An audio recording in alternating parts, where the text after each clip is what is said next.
Thank you, Mr. Speaker, for the opportunity.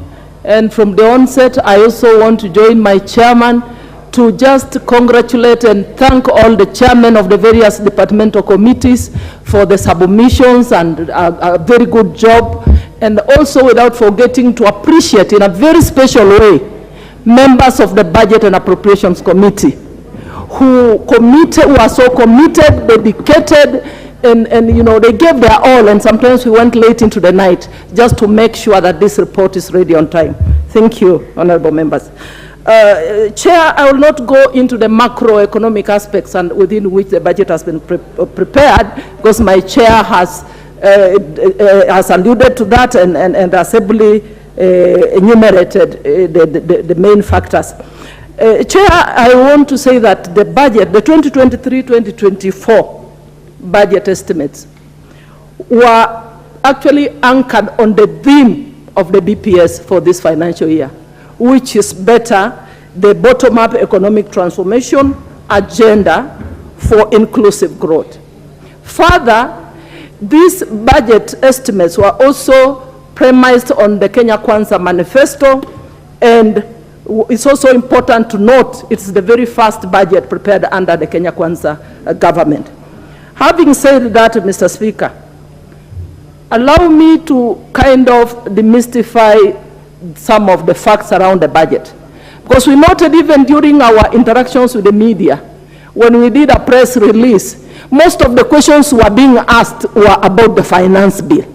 In one way or the other, there seems to be some kind of need for clarification, because many Kenyans are assuming finance and budget are the same, but I don't blame them. They're not very far from the truth, because you cannot speak about budget without talking about revenue and without referring to debt.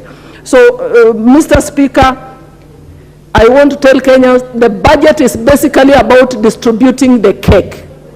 It's about how we are planning to spend our money for the financial year 2023-2024. How do we intend to spend it on goods, on procuring goods and services?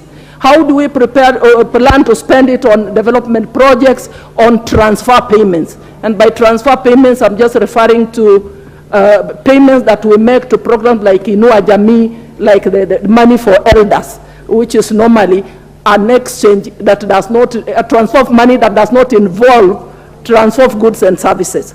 So, Mr. Speaker, having said that, again, I want to say this budget, we all know that during the campaigns, the president went around the country and promised Kenyans what he was going to do.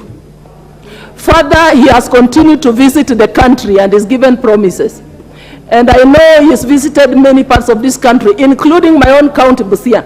And whenever the president is in our regions, whenever we get the platform to speak, we say how we want these roads done, how we want our hospitals equipped and upgraded, how we want the roads, how we want, you know, money for security in the northern regions, how we want money for mitigation of floods. So basically, this budget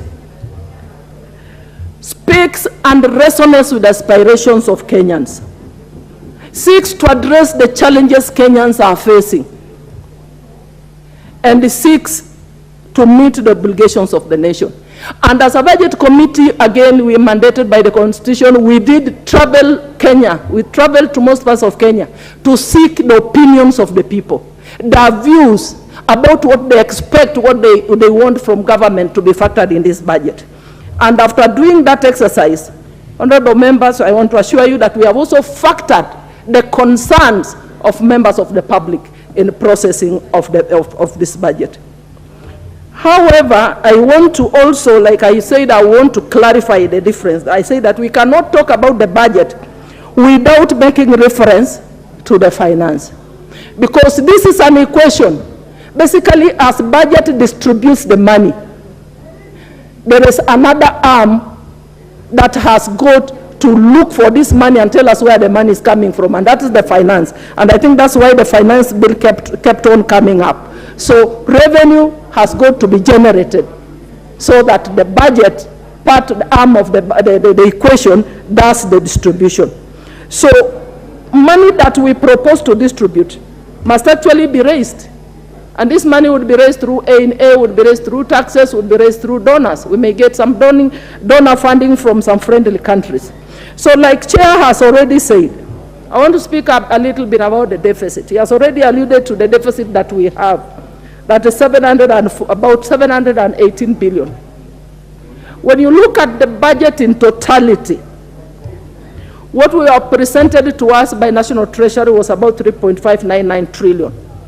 But as you all know, the work of the Budget and Appropriations Committee is to review, is to interrogate, and in certain cases, in the interest of equity and many other factors, we do make some adjustments. The total budget in totality, as it stands now, as proposed by the BAC, is 3.680 trillion. And when we look at the grants, excluding, when you look at the revenue, excluding grants, we are at 2.893 trillion. But with including grants is 2.935 trillion. So we are having a deficit. If you go by the submissions by National Treasury, we are having a deficit of about 663 billion.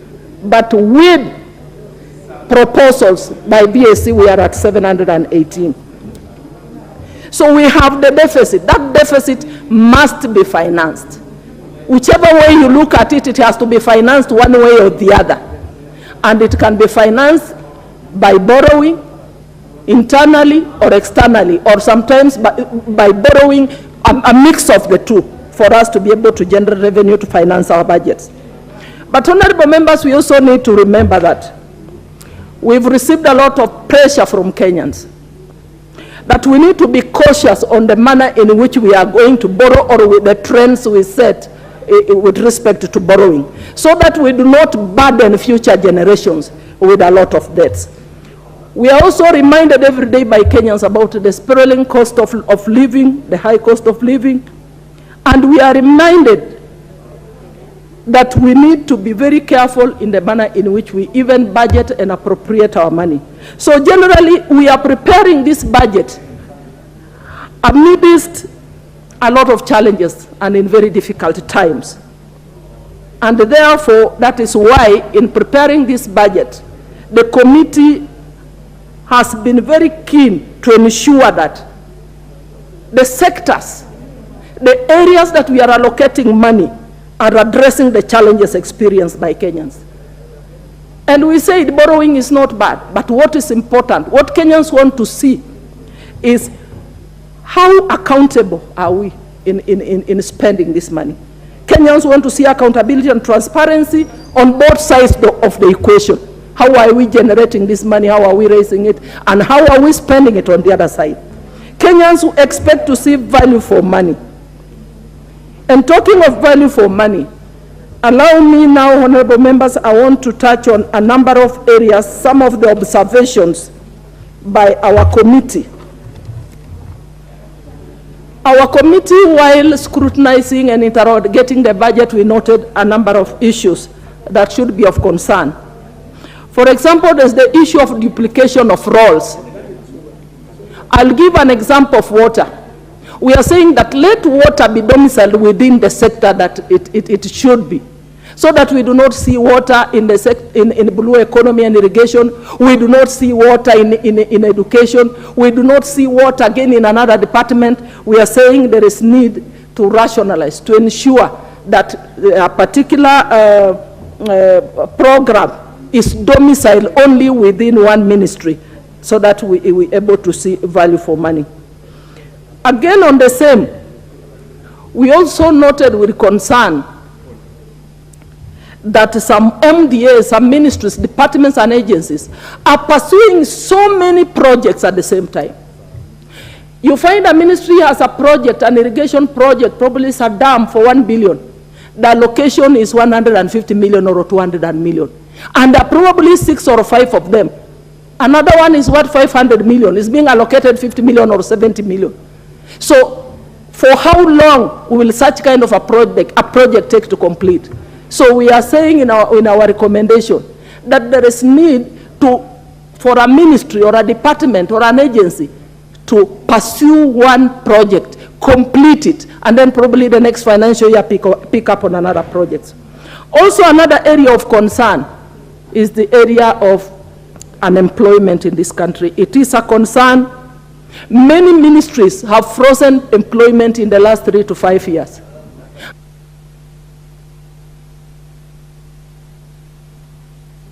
Yeah, you can have 1 minute, no more than a minute. And we find that in some departments we have an aging population, so we confronted with a skills gap going forward. So there is need for some of those ministries to employ, and we allocated some funding for that. We are also saying that there's also need to create opportunities. So you will find there is allocation of 6 billion, for example, for the 6 EPZs across the country, and I'm happy that Busia County is one of them that's benefiting from that funding. We are also saying that there is a need for this feeding program to be expanded to accommodate the entire country, so that even members of parliament, we should be brought on board, and the GAF, so that we also contribute matching funds, so that this feeding program can be taken in all parts of the country. Madam Honorable Speaker, we are also saying we have some MDS with overlapping mandates, that there is need for such departments be